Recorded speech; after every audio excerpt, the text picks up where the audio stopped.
Imic for late arrival. So could I have a mover and a seconder? Mover, Councillor Paula, seconder, Councillor Rangiaho. All those in favour? Aye. Thank you. Announcements and tributes. Does anybody have any? Yes. So, this is acknowledgement to our Rangitaiki Kapahaka group that we had over in Kawerau, hosted by our tūwhareto ki Kawerau. Iwi, the council, the winners of those, and all the parents involved in their kapahaka. Those are big cultural undertakings. And it's appropriate in this meeting when we're talking about the spatial plan and the relationships between Kawerau, Whakatane and Pōtiki, because all of the contestants come from those regions. So I'd like to acknowledge our kapahaka, nā taiohi te kura o te teko. I came first, te kura Māori arohi o Waiohau, te kapa takawai ngā o Ruatoki, and te kura o te Pāro, and all the organisers inside of them. So, tēnā te mihi atu ki a rātou. Another announcement I'd like to say that it happened up at the Kaipara District Council was the support that was given for to Councillor Pera Apaniora with Councillor Mark Vincent and Councillor Erin Wilson-Collins. Although the outcome of that, it was good that they stood and supported it, even though the outcome. So, yeah, I'd like to acknowledge perseverance of those councillors and in regards to the disestablishment of the Māori wards the first. Thank you, Councillor Rangiaho. I'd also, just to carry on from that announcement, I'd also like to acknowledge too Taranaki Regional Council, New Plymouth Council and Palmerston North Council who voted yesterday and the other day to retain Māori wards. Just to acknowledge that. Do members have any conflicts of interest to declare that are relevant to the business we're conducting here today? No. Public participation, there is no public participation today, so we need to do some confirmation of minutes. We're talking, this is on page 8 of the agenda. Does anybody have any corrections or made any observations that require to be noted or anything? None. Do I have a mover and a seconder then that the minutes of the Environment, Energy and Resilience Committee meeting held on the 31st of May 2024 be confirmed as true and correct records? Councillor Isles moves it, Councillor Duke seconds it. All those in favour? Aye. Against? Last. We're at the reports section now. We've got 2 reports today. I guess it's going to be a fairly short meeting, but one never knows. So the first report is section 7.1 Eastern Bay of Plenty Spatial Plan Project Update. We're on pages 9 to 16 of the agenda, and I believe that Ms. Woodley will be speaking to it. Yeah, thank you, Mr. Chair, and morena koutou everyone. So, yeah, this is an update report on the spatial plan project. If I could just talk to a few key points and then through the chair perhaps take it as read. So firstly, we are looking at engagement with the public later in late this year. So the project team is currently looking at developing communications plans for what that could look like.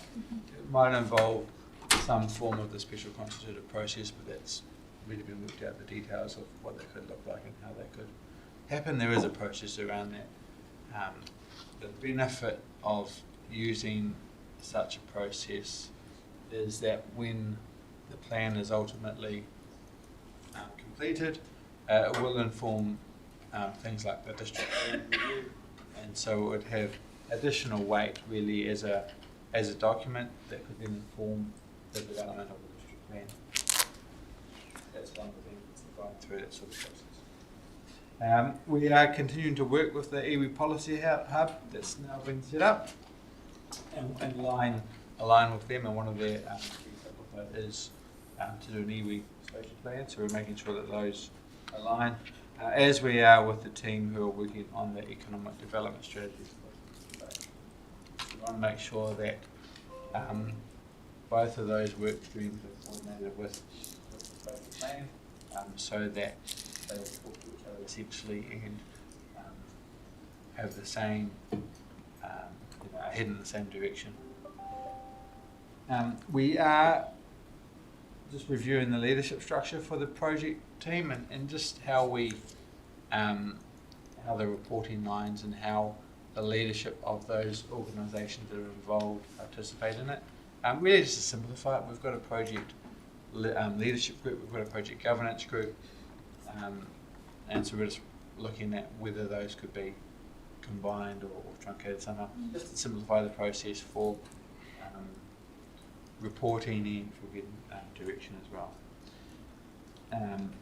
However, ultimately it's with the councils to sign off this, and we have been going around as a project team presenting to the 4 councils that are involved, and we finished that on Tuesday with a presentation to the regional council, which we received and had one of the Portuguese on Monday this week. So we're now going through all the councils, giving them an update on where things are at, and particularly with regards to the development options that we're reviewing, that we're working on, and that will be the subject of the engagement that we do with the public later in this year. Finally, just the mapping. We're continuing to update the mapping that is informing the development options to make sure we've got as much relevant information as possible, and that includes things like hail sites, hazardous activity areas that are identified, and also looking at things like reverse sensitivity, so that where development does occur, we're looking at what the land's like. There will be further work undertaken to the implementation plans that come out of the spatial plan, because remember, the spatial plan is a very high level, strategic level document. There will be some details that children to it, so that will also be part of that as we refine it. So that's really it for it in terms of an update. Yeah, thank you. There's questions from the floor. Councillor Puller. Yeah, Your Worship. Morning, Nicholas. The other day we had a presentation, and I guess I'm maybe speaking on behalf of Deputy Mayor Emmick, but there was 3 boxes of Apodiki, us and Kaureo, and industrial in one and agriculture in another, and it had us as commercial. And there was a bit of angst about, well, was it just commercial? Is that something that you consider in this document, or is that something else? So that's come out of the draft economic development strategy, and they will be taken on board, some of those comments, and it will be presented to future to you in the future, to the councils in the future. So in terms of the spatial plan, we're really trying to make sure that we align with them, but it is a separate project, and so there will be opportunities in the future to reiterate the thoughts on that. But I understand the group are really looking at just what the economic aspirations look like for Whakatane. Can I just comment that that angst has been expressed in other forums as well. That economic development package is being sort of prepared and gone under the radar mostly, but it's now going to have to be, it's going to be shared with everybody, so that's coming up. But yes, that was noted, and we've expressed our views on that and at the sort of governance level already. Thank you. Any further questions? I'm glad to comment, really. I mean, I'm glad to hear you talk about simplification, because I rather suspect that what's happened here, I mean, I've been hearing about the spatial, I keep on voicing my frustration about the spatial plan, 4 years at least in the making. I mean, at the end of the day, it comes down to a document that looks a bit like this is Queenstown Lake Spatial Plan. It's not that many pages, dated July 21. So ours seems to have burgeoned, you know, it's become this big animal with all these different branches and tentacles. So I'm glad to hear you talk about simplification. Because the bigger the machine gets, the more complicated it gets, the more places there are where it can break. Project costs on page 14. So we've spent close to $1 million so far. These are from the start of the project being the start of the last triennium, 2019, is it? Roughly, when I first started here. It is a little later than that, but yeah, it's A about little bit, 2020. yeah 2020. Right, and so this year will add to that cost. Any idea how much? Off the top of my head, I can't. I can't give you a dollar figure for the forecasts. I do know it's within the budget that's set for it. Okay, all right. So it's within budget. Yes. And we're heading on track. And we're on track financially. And, Yes, we're on track financially. and we're on track for timing. Yes. But now that we've got these other pieces to it, which involve 2 other districts as well, and that's probably helped slowing things down a bit. Anyway, yeah, thank you for that. Councillor Boynton. Just follow on from some of what Mia has said. With our contribution being, I suppose, the largest to the costs, and I know it's been raised before, but how do we manage ensuring that we have a form of return in terms of the objectives that we want to achieve when the plan is finally done? Good question. It's a good question, and it kind of comes back a bit to the Mayor's statement as well. Spatial plan as a document will end up as quite a succinct, short document, and we could write one quite quickly.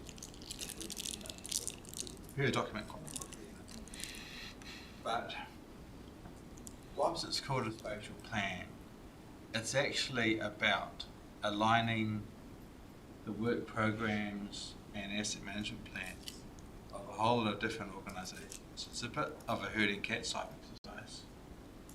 And because we've got a number of, it's the entire Eastern Bay, and there's a number of different organisations involved, the council, iwi, central government, there are, further out, not what you call, but sort of around the edges are, some of the big businesses and other agencies. It's really about trying to coordinate our views and go on a bit of a journey together as to what the future looks like and how we build those aspirations together so that when the plan is finalised, everyone's taking that into consideration when they're doing things like their long-term plans, their asset management plans, there are regional land transport plans, so that when infrastructure is required, say, Okapatahi will be building it in time, and the regional council will be doing what they need to do, and we'll be doing what we need to do. So, and when we started off, it was just Whakatane and Kawerau. And there was a bit of interest from central government, but there was a bit less interest than we wanted.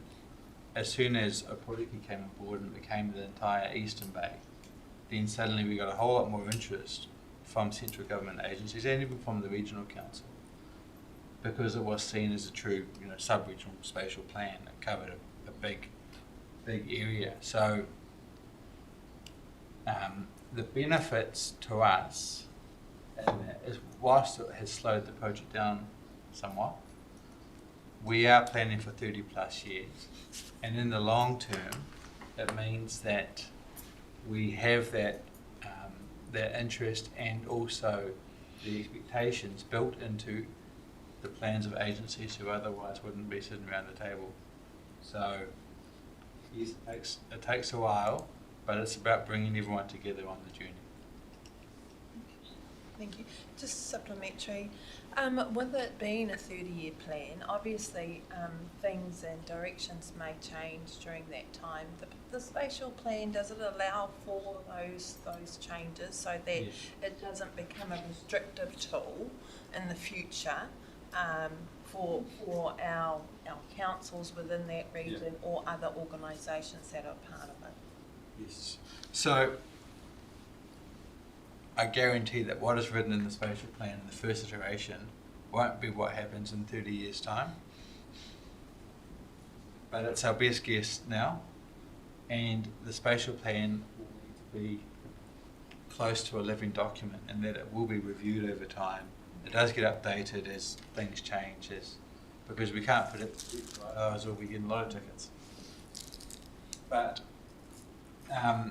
it's about giving our best guess now based on the information we have and then reviewing it over time. So it will continue to evolve over time. We won't park it and then let it gather dust on a shelf for 30 years. It's actually going to consistently evolve and consistently feed into other documents, so that in 3 years' time we will have the spatial plan will be reflecting things like the long-term plan and in the district plan that will be reviewed in 3 years' time. So, but then it's going to consistently change as those years unfold. Thank you. Further questions? I'm concerned about your risk section here, 6.4, which, the risk of the project not fully funded means it cannot finish due to funding shortfall and does not reach suitable level of quality, partner expectations. I mean, all of those risks seem a bit scary to me. Is there anything you can say to placate me? Yes. It was written before some of the LTPs were finalised, so it doesn't, and in the funding it doesn't include the funding that's now in the LTPs and annual plans. The project has also evolved somewhat, whereby the regional council staff, a number of them are a lot more active in it than they were previously. So that's actually helped bring the overall cost down, in that whilst they may not be contributing as much funding as we are, they are contributing a lot more staff time because they've got a dedicated spatial planning team of a number of staff, for example. And so they've got people who are working quite big hours on this project, and they've got others involved in other teams who are contributing time as well. So including, for example, the mapping. Staff time sort of in-kind contribution, is it? Yes. Okay. Right. Good, thank you. Any further questions? If not, can I have a mover? Councillor Fuller moves. Seconder, please. Councillor Isles. Any discussion or debate? None? All those in favour? Aye. Against? The ayes have it. So we can move on to the next report, which is that section 7.2 on pages 17 to 53. The report is relates to the submission to MBIE, and maybe going under the misnomer of Granny Flats proposal. I believe Mike will be speaking to it, and welcome to Craig Batchelor and Michelle. So I'll leave it with you, Mike. Thank you. Oh, Lisa. Do you want to introduce Lisa. Lisa. Sorry. I think you should introduce Lisa as well. Lisa, okay, building. I'm Lisa, the manager of the building consents team. Building consents team. Morning, Lisa. So the draft submission was prepared by Craig, who's online, based on comments from both myself and Lisa concerning our respective areas. Speaking just my own view, look, we agree with the direction. It's fair to say we agree with the direction where these proposals are heading. I do have some concerns around the course of that and some of the detail in it, and that's reflected in our submission. The proposals are, it's fair to say, a very politicised document. It comes out of the agreement between the parties and certainly reflects that and lacks any, I guess, analysis of factual basis for what's proposed, particularly in terms of the comments around consenting costs and time for consenting, etc. So none of that is in there. It does kick off and in fact is headed on the basis of granny flats, and so draws that, I guess, parallel between the granny flat and a tiny house, but then completely ignores the reason why granny flats tend to be permitted activities through the country, whilst tiny houses typically may not be. And that is because almost every district council has a limit of some sort on the number of dwellings per allotment. And it completely misses that point and leaps into other possible triggers for consents, which are the bulk and location and all those other things in terms of the RMA. So we have directed our concerns, certainly in the RMA side, to that point. There is a considerable risk with drawing things like distance to boundary and site coverage into the picture. Those rules are in place for reasons other than what determines something to be a tiny building. For instance, distance to boundary is typically there in respect of dwellings for either reverse sensitivity reasons, primarily for that actually. So a residential activity is generally recommended to be a certain distance from a road network or from a neighbouring activity to deal with that reverse sensitivity. There's also amenity concerns which are dealt with under that distance to boundary. The site coverage rules are in place primarily to protect groundwater drainage into the ground. So once you monkey with those, you're actually monkeying with a wider effect. Once you make a permitted activity standard, it affects what is called the permitted baseline, and then extends that allowance to actually every other similar activity.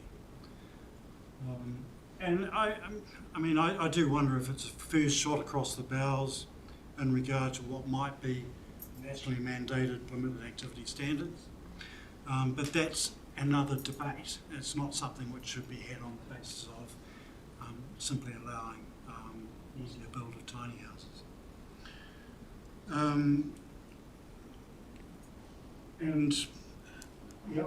That's all I'll say in regard to the RMA.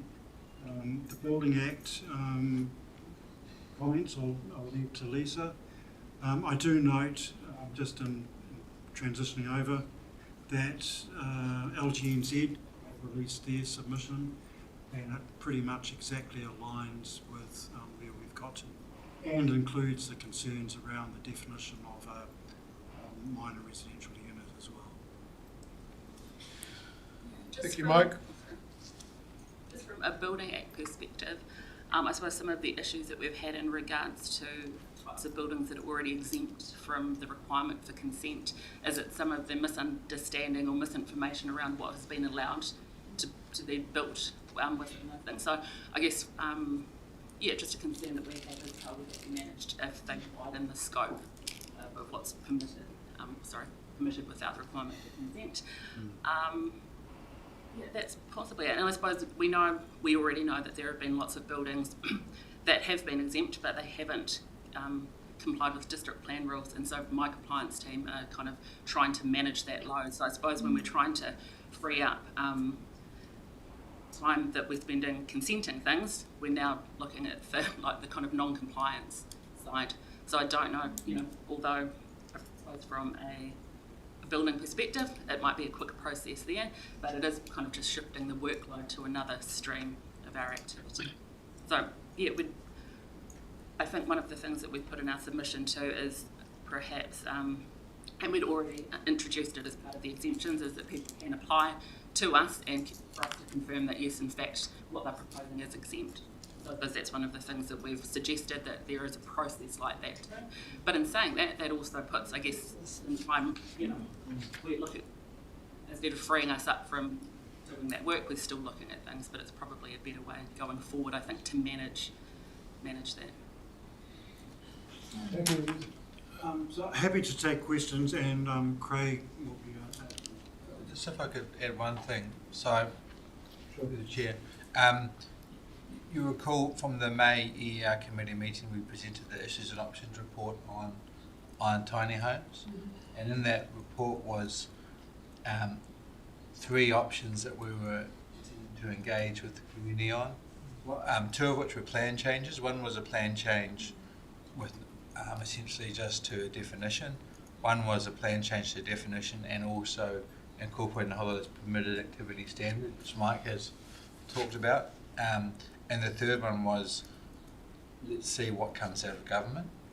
And there was this direction around granny flats, and that's all we knew.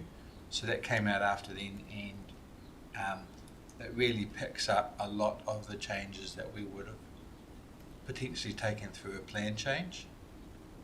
And so the direction here would remove the need essentially for a plan change to our district plan. So it does reduce the compliance and the costs associated with going through the plan change process. It aligns really well actually with one of those options for the plan changes. So just put it in the comments. I wonder if I can just get one in. The problem that this seems to seek to solve is this crisis in housing availability and affordability that we have, right? That's fundamentally what it's trying to do. And there seems to be an assumption there that the tiny home is cheaper. So I'm just wondering, because I looked around at some costs of these kind of structures that you can plonk at in your backyard. 120,000 for 40 square metre kind of cabin with a bathroom and kitchen. And that comes down about $3,000 a square metre. Is that any cheaper than it? I know you're going to say, I mean, it says in the document that you save $1,000 to $5,000, but $1,000 to $1,000 or so, a couple of $1,000s in the scheme of things doesn't seem to, and you avoid the consenting process or whatever of that value. Is it really solving the affordability issue? I know we've got to have places to put people. So, in answer to the costs, so the total council consenting costs nationally, if you include both building and resource consents for any given project, run somewhere around 2 to 3% of the total costs. So they are minuscule in terms of the overall costs. A lot of the costs associated with, most of the costs associated with being a tiny house or anything else currently are related to materials. Close my mouth on how we delegate or get everything built in China and imported back in. And there's an additional significant load in the way of expert costs.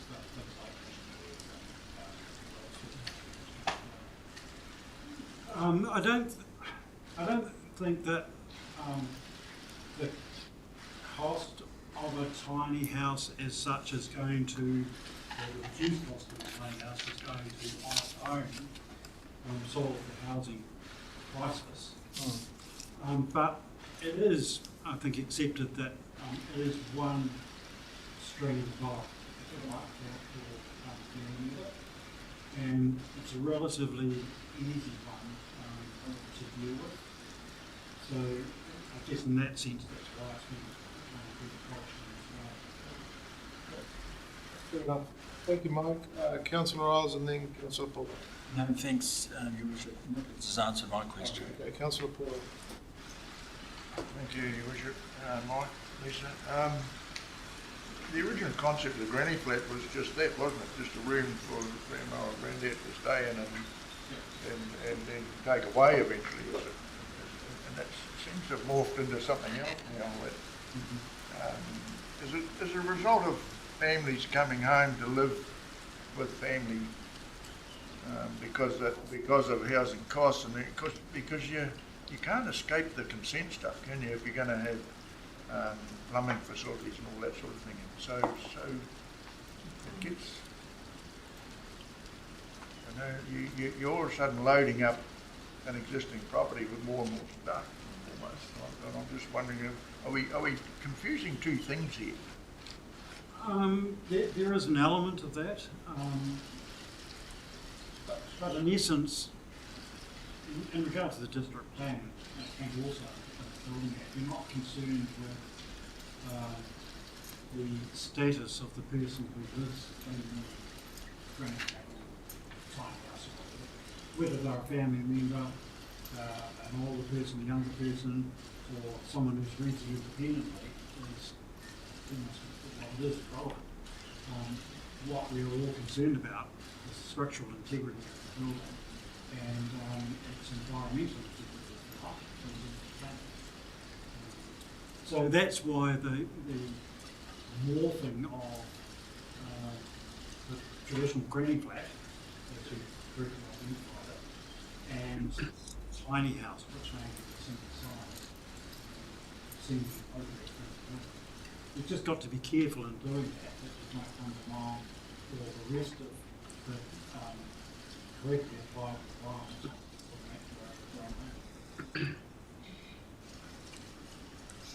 I guess if there's a proliferation of these things, and to some extent it's sort of already happened because there's lots of people got sleep outs and things in the backyard, that's going to put a load on our stormwater systems and sewage systems and drinking water systems. I guess I wonder how they cope if all of a sudden you took off and anyone who's got any space ends up putting a hard surface on it, and then, yeah, I don't know, probably you can't comment, it requires some engineering or whatever, or haven't. Are we not going to do any, I mean, can we take them? So, I mean, to look at the load on your stormwater system, for instance, I mean, that's primarily what your site coverage laws are there for. And provided those are met, then it's not an issue, and you can put a shed up.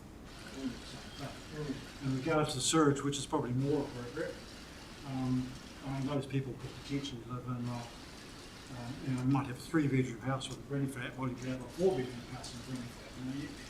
We don't have any control over the number of people who are living within a house. So it's one residential lot, if you like, or one in the urban area. So that's what your projections are based on, coupled with, when you do your long-term planning on this, you're looking at, population projections, trees, all that sort of thing to drive that sort of design. So in the rural area, you've still got road requirements, still subject to regional council requirements, etc. So yeah, I'm not convinced that the risk is there in terms of that. Okay. Provided undermine these other rules. Right. And that's the whole risk with this approach, which is promoted both in terms of building and in terms of and that leaves us potentially either liable for stuff that they haven't actually consented, or carrying extra load of stuff that they haven't been able to plan. Thanks very much for that, Mike. Just a question from the Deputy Mayor who is in touch with the Tiny Home Association. Part of their submission will point to the fact that there is no consideration of tiny homes on wheels. So is this something that we should consider or not? I'll probably defer to Lisa on that. Yeah, I suppose that's been quite a hard one for us to manage historically, is the differentiation between what is considered a vehicle and what is considered a building. And I think there's been some misunderstanding around if a building is on some sort of form of wheels, then that makes it a vehicle rather than a building. MBIE have released some guidance that's not really helpful in us helping to determine with our customers whether it's not a building or a vehicle. Typically, I think we've taken a practical approach around if the whole vehicle itself is registered for use on the road, then we would consider it a vehicle, and if it was relatively relocatable and transportable and movable and it wasn't permanently on site, because there's district plan rules that come around how long something can actually be located on a property for. Yeah, I think it would be nice if MB provided a bit more guidance around how we determine the difference between those two, because it's been quite unclear up till now. Thank you, sir. Councillor Isles. Just to follow up on that one, Lisa, isn't that how the Thornton Holiday Park got around their ability to have those additional cottages or cabins on their property? They were actually able to have wheels attached to them and moved if so required. To be honest, I've only just been brought into the Thornton kind of holiday park sort of redevelopment and the change in their resource consent and requirements. And I do know they have got a current building consent, I think, in at the moment for some cabins to be located to site. And we're working at the moment with planning and the property team to determine kind of, I guess, what the conditions of their resource consent and what we're actually allowing them to have there. But I can get back to you, I can check up on that. So just further to that, Thornton Holiday Park, along with now have comprehensive development plans really associated with them, so that it allows freedom in terms of units, etc., provided they meet the requirements of that. So it has changed somewhat from what it was.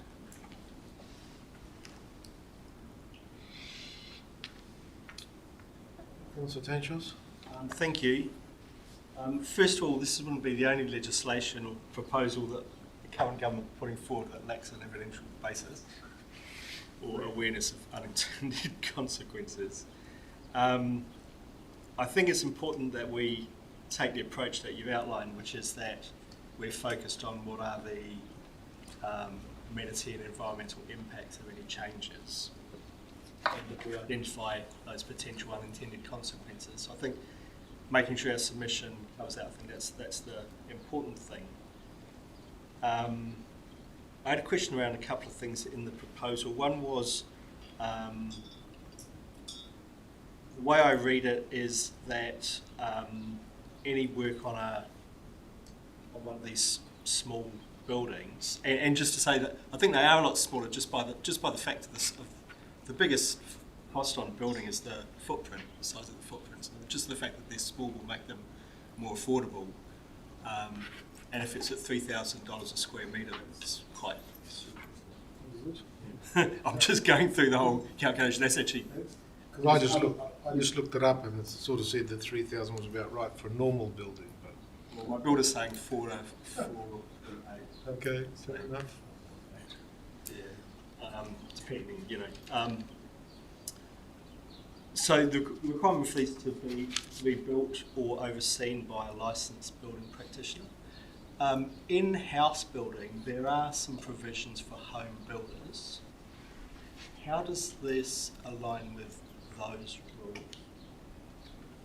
Because I thought I'd understood, and I'm not really on top of it, but I'd understood that there'd been some provision for home builders to be able to do a lot of that work themselves. There is an owner builder exemption, and I don't think that's been covered by MB in their proposal. Right. So they're proposing, I think, that any building works must comply with the code and has to be overseen by a licensed building practitioner. So I can't recall seeing in their proposal that they'd addressed the owner builder exemption that is current under the Building Act when you get a building consent for Because it would seem strange that you can build a complex house yourself, but you can't build a really simple, small sleeper.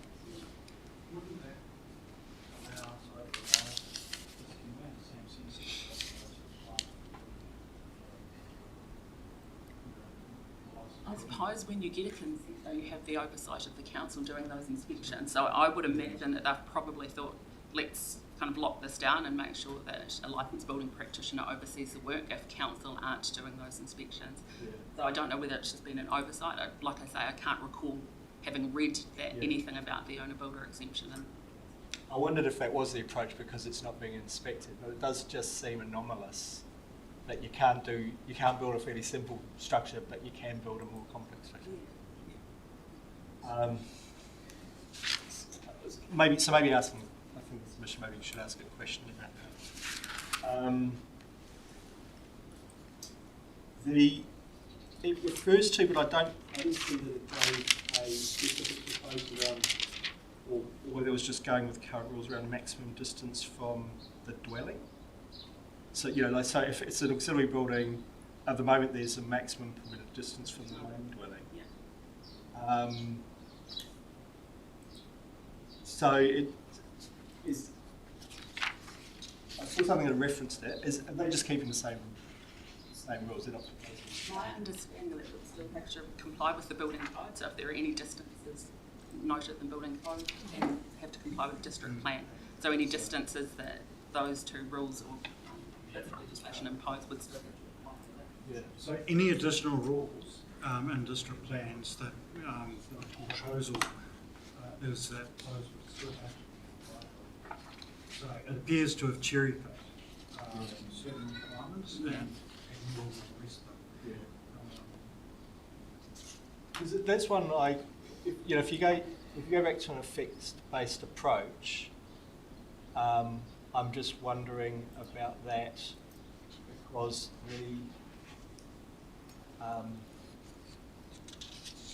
if you think about someone who's got like a very large section or even a lifestyle, why would you need to have a auxiliary dwelling within 20 metres or whatever it is? I'm not sure what the rationale for the rule is. Part of the rationale is around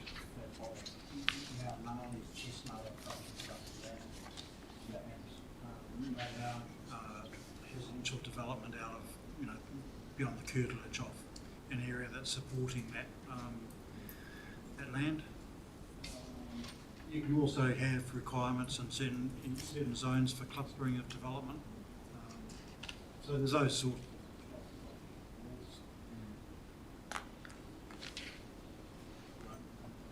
But that's okay. No, I mean, I think that's another policy decision within our district plan. I'm just giving reasons. I'm certainly not passing comment on whether those are appropriate or not. All right, thank you. And my last one was just the way I read it. This applies to if you're in a no greater than high wind zone. Did I read that right?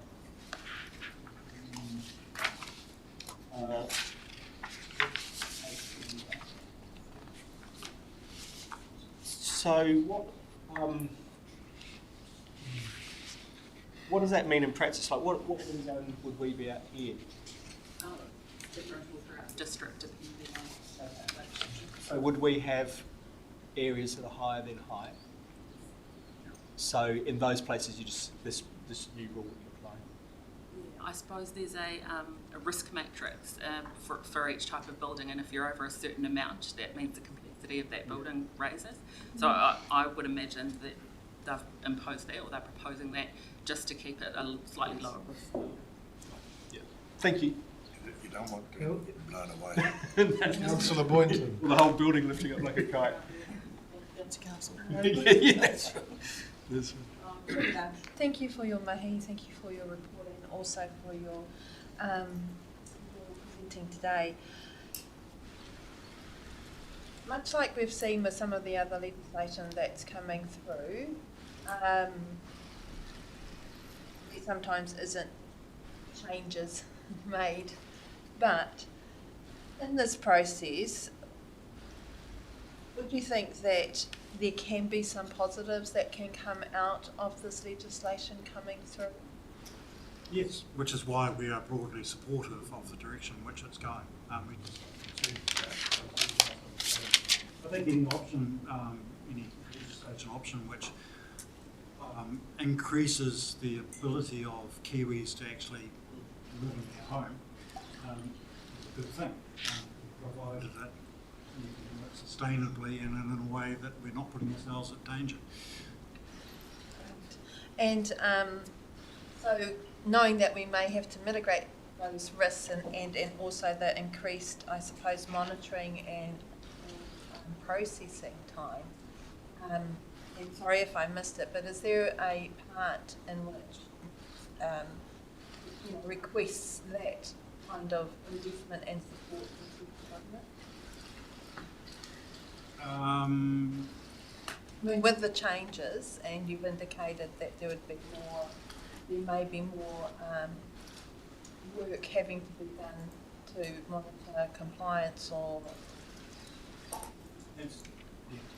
Just from, I suppose, a building consent or exemption perspective, some of the things we've learned, I think, previously is that there's been misinformation out there. We could have absolutely have done a better job at informing our community around what was able to be done and what wasn't, and providing a bit more support from there.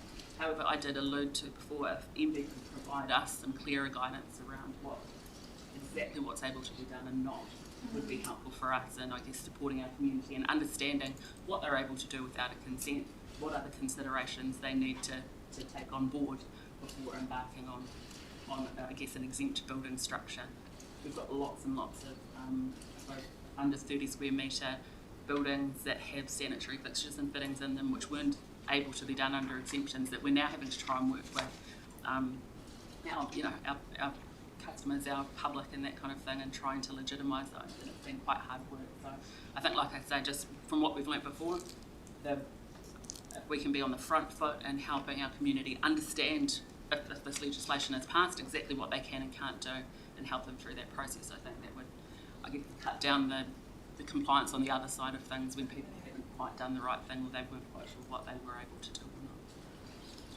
Okay, no, that's good. And just following on from that, do you foresee increased costs to our council or your guys' team, and have if these changes were to come through? Possibly from the compliance side of things, so from people actually doing work. So any of that compliance stuff, we don't pass that cost on to anybody that's found to be non-compliant unless they have received a fine or something like that. But yeah, it's work that we're doing, I suppose, at the ratepayer's cost, rather than anything that we can charge them. I was going to comment, permitted activity compliance is hideously expensive.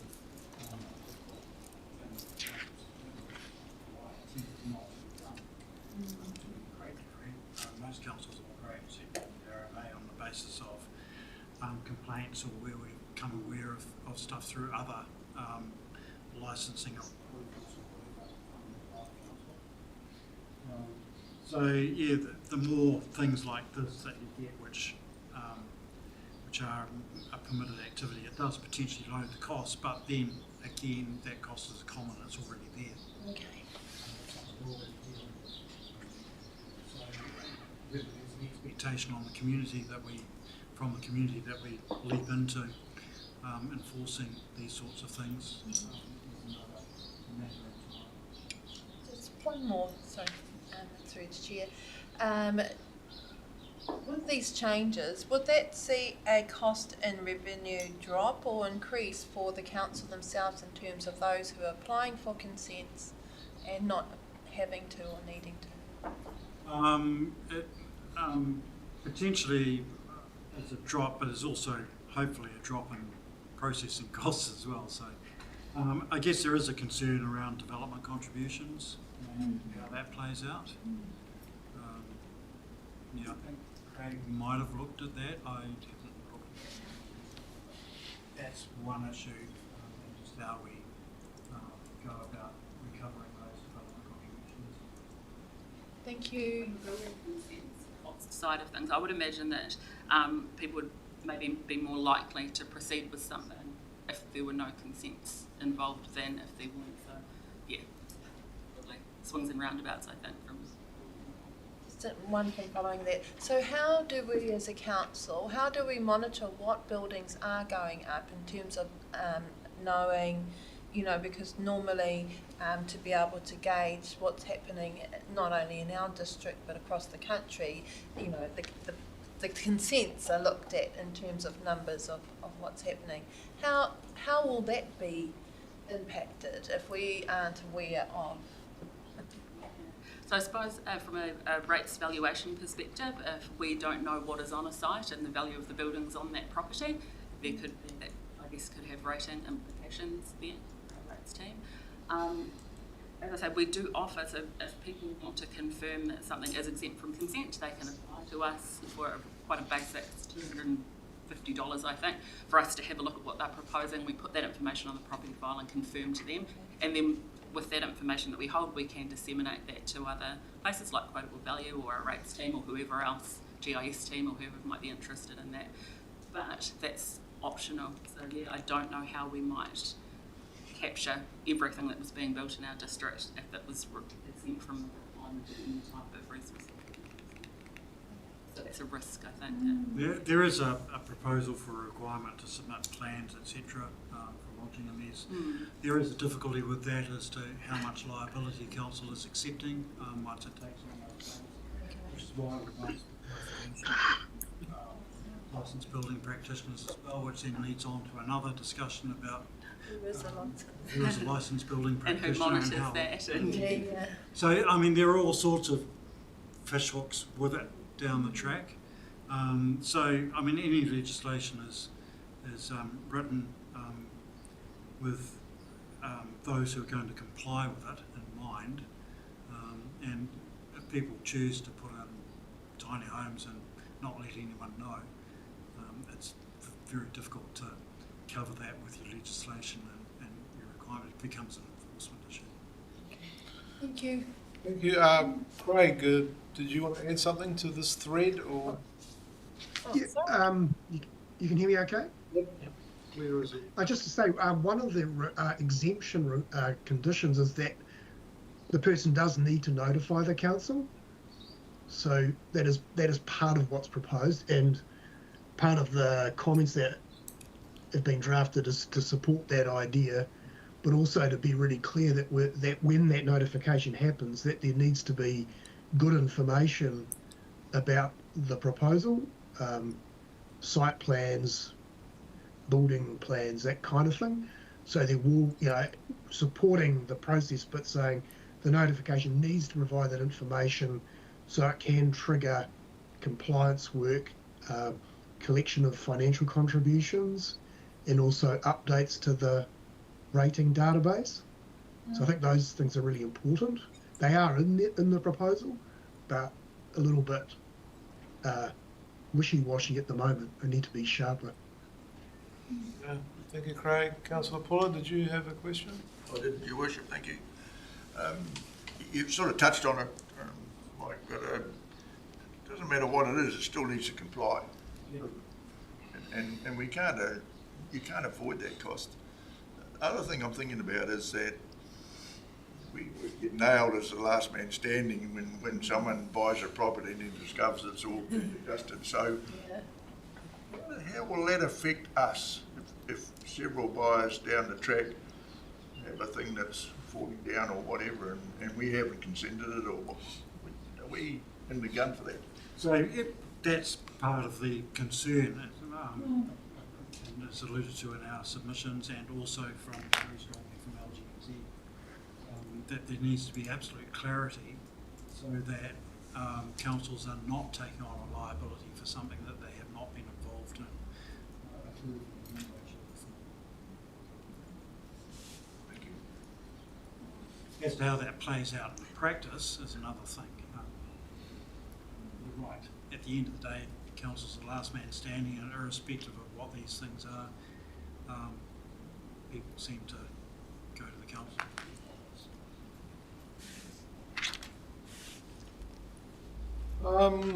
Looks like we're out of questions, so can I have a mover and a seconder for the following?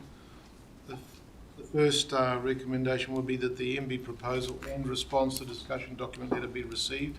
So we're receiving both of those documents, and that the environment and that this committee approve the response to the discussion document. So can I have a mover? Councillor Tangshots moves and Councillor Boynton seconds it.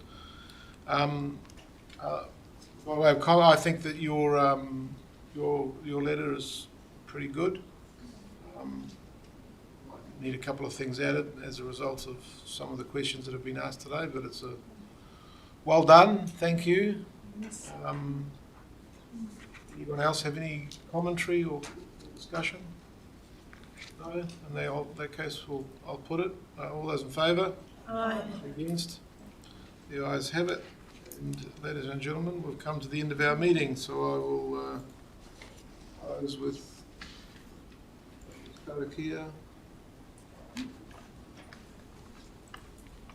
Kua mutu a mautu mahi mō tēnei wā. Rakitia mai matu katoa o matu hoa o matu whānau ai o ki te